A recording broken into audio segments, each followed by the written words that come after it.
you will be able to take one thing from it, and that is worth it.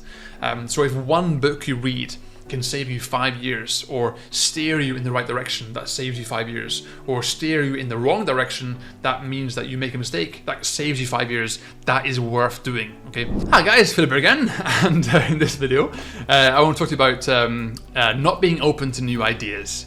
This is a big problem. Again, it couples together, as always, it couples together with being too arrogant or too ignorant or blissfully ignorant, imposter syndrome, fear of failure, and money worries, and just stress, working a full-time job. All that compounds into the whole thing of I haven't got time, which is absolute horse shit. Okay, everyone has the same time every single day. It's up to you how you manage your time. So when you tell me I haven't got time, Philip, all I hear is, Philip, sorry, but I'm not very good at managing my time, okay?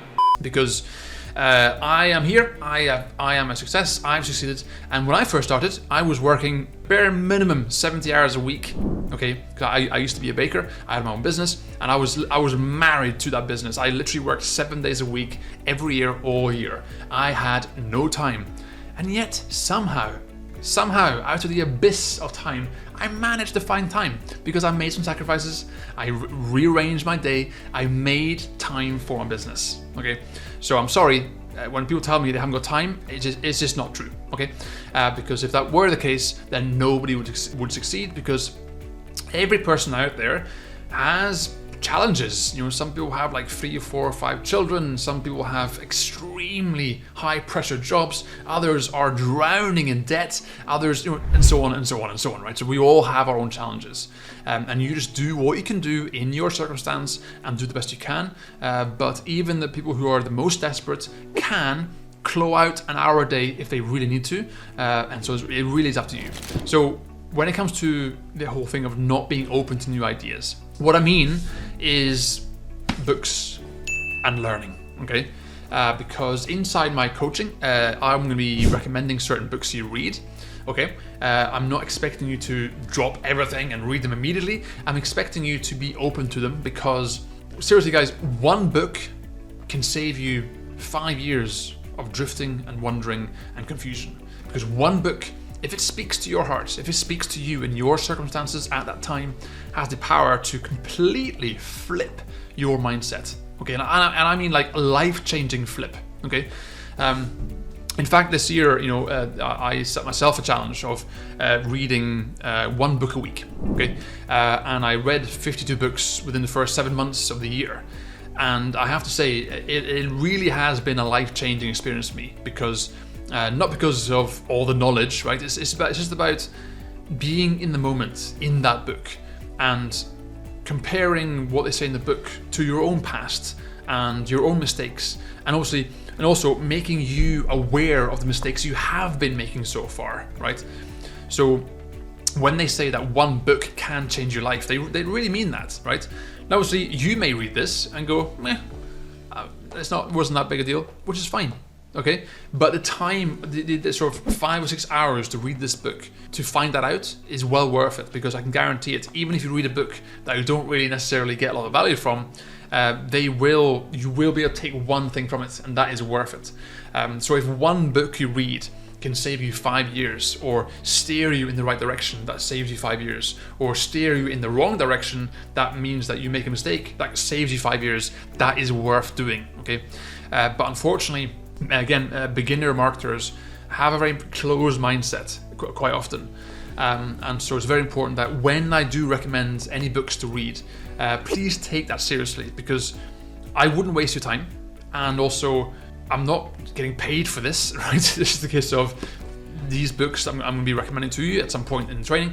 I'm recommending to you at certain times, because I know at that certain time they're going to be a big benefit to you. Okay, and one big tip for you that certainly has revolutionized how I consume content is, when you're reading a book, buy the actual physical copy, but then also buy the audiobook and listen to it at the same time as you read it. The first time I did that, I was like, nah, okay, whatever. But then I did it, and I'm like, holy shit, I can read so much faster, and the information's actually sticking in my head. Because for me personally, when I started reading, I read it, but then my subconscious, I think in pictures, So it means that when I'm reading this book here, by the time I've done half a page, my mind is already continuing the journey of whatever imagery or metaphors they're talking about. So I often find myself going, da, da, da, da, da, da, and my mind wanders, and then I'm like, wait, what? I have to read it again. Wait, okay, go back. Okay. And so I end up reading the same page sometimes once or twice over, because my mind wanders, which is fine, but it makes reading a really slow process for me, which means that I've always found it very hard to read books. At least that was my excuse, right? But when I did the audiobook and reading, I find that because I'm listening and reading, it's like tunnel vision. All I see are the words, and they sink in so much better. And I'm turning pages, boof, boof, boof, boof. It's so fast. It's amazing. So this book here, you can read from cover to cover in less than 5 hours, right? Which I've never ever done before in my life, and I'm like 38, right? So all I can say is when you're presented with new ideas and so on, please take it on board. Now, I made my first $100,000 online without reading a single marketing book. Okay, I watched YouTube videos and I bought some courses here and there, but I didn't read a single marketing book. Mainly because my excuse was that when I picked up a book and I read, so I flipped through it and I saw all the headlines and so on, I saw the graphs, and I thought, oh, this looks either complicated or it looks like it's going to be different from what I'm doing now. And I was concerned that if I read this, it would put pressure on me to change my strategy, because I was worried that I would feel like my method wasn't good enough, which is normal, because obviously, you know, if you go on YouTube and you search for anything to do with making money online, you're bombarded with adverts, and every advert is like, no, you're doing it wrong, blogging is dead, no, paid traffic is dead, no, having a book is dead, no, do this instead, right? They're all contradictory. So you're always pulled in different directions, and so that's one of the excuses I made to not read, because I didn't want to lose focus on what I was doing. Now, on one hand, that is a good thing, because that is what kept me on track. But on the other hand, I now realize, and you know, I realized a few years ago that was a very silly thing to do, right? Because I was just using excuses. I had my own list of excuses why I wasn't reading. But later on, I realized, you know what? That was a mistake. Had I read earlier, I would have, instead of taking 4 or 5 years to reach my first 100,000, I would have reached it in a year and a half, 2 years, because I would have had the knowledge and the implementation skill set to pull it off. Okay, and so that's why reading is very, very important. Because if you compare, people often say, "Yeah, Philip, I don't need to read because I can watch this on YouTube," and I'm like, "Yes, you can, but here's the difference. A book like this here, guys, a book like this here is the same. If you actually look at the references and the research involved and the level of attention to detail, one book is like the accumulation of years of knowledge, okay, put together with a specific purpose and a specific implementation output in mind.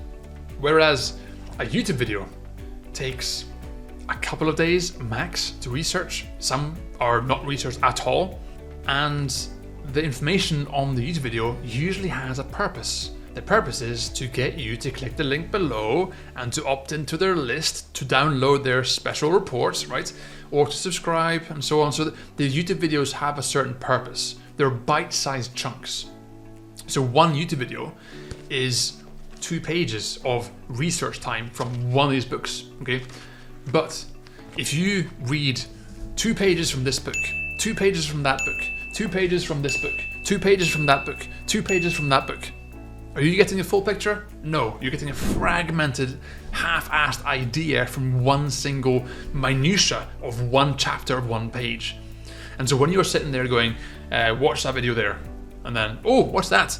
Completely different topic, but who cares? I'm learning that one, and then that one, and then that one, and then that one. Yeah, you're learning stuff, but you're learning fragmented ideas that just confuse you even more, okay? So that's why reading books is so powerful, because one book represents 5,000 videos in one. okay, but it's purposely written so that it's concentrated, okay, and that's why books are so powerful. So with that in mind, when I recommend something to you inside the training, I'm doing it for good reason. Okay, I'm doing it because I know what information you need in terms of keeping you on track. Okay, and of course, if you have any books that you want to recommend to me, feel free to reach out. I'm always open. I read a lot now, and so if you have any recommendations, then you send me an email, and I'll gladly read your recommendations as well. Okay, so with that in mind, guys, we'll move on, and we'll talk about passive income and how much it's going to cost to make money, and a few other things as well. Okay, cheers.